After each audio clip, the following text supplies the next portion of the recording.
It also has a number of templates available for your use, and these are helpful for organizing group assignments, for group projects. It has the person who's responsible for something, the date that that's due, and specifically what it is that they're supposed to get done for the group.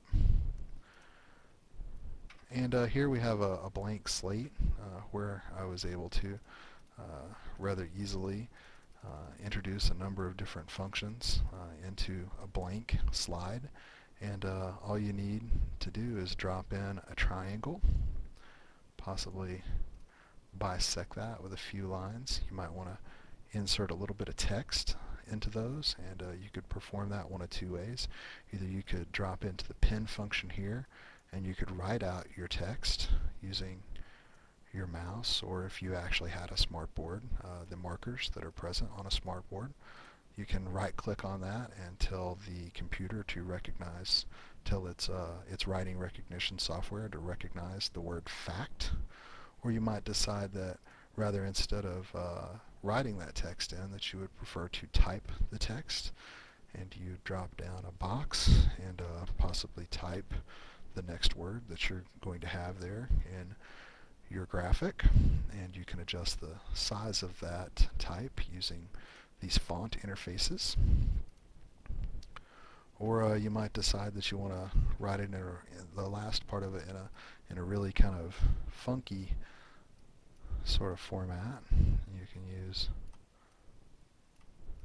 one of those other fonts that's available, and that of course looks like spray paint. So, and some of your kids might think that that was kind of cool. This is a little bit more cleaned up version of that same slide that I had an opportunity to take back to my office and play around with between classes.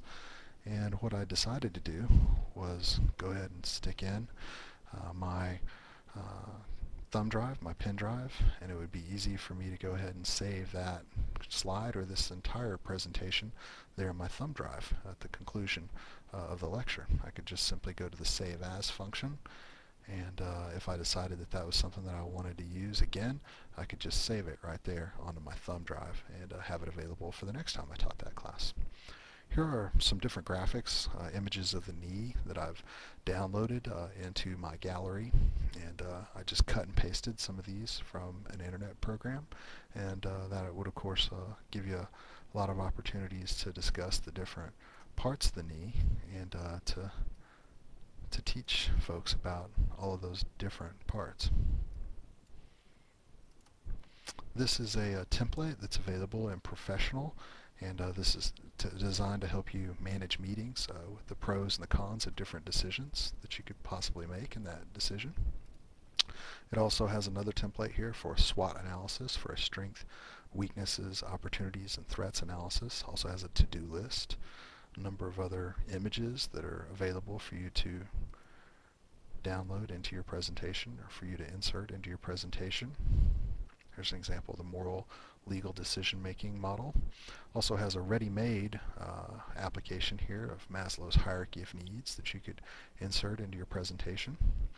Has a number of these different keyboards available as well. Be obviously, very helpful in teaching music applications. This application is great for teaching integers, and it does both negative and positive integers. And you can see that it's pretty high powered. It really takes it out possibly even further than a lot of calculators. These are flashcards, and once you see the correct answer, you can just click on the snap function and it will stop. Indicates that you've gotten the answer correct. These are 4 different video files that are available in the gallery sampler, and these are for anatomy, obviously physiology, kinesiology. It's a skeleton and some of the different associated systems of the body, such as the skeletal system and the vascular system, walking, and the skeletal system running, different systems sitting and standing, and different systems jumping all the way up. And you can pause those and rewind them, and use them to discuss different things as they pertain to kinesiology or anatomy and physiology.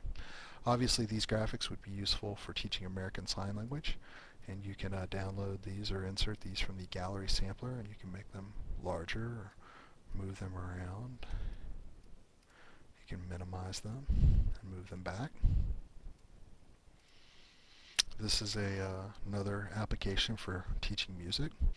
This is, of course, another application for teaching math. And it allows you to compute slope in addition to those other things that you might want to do with it.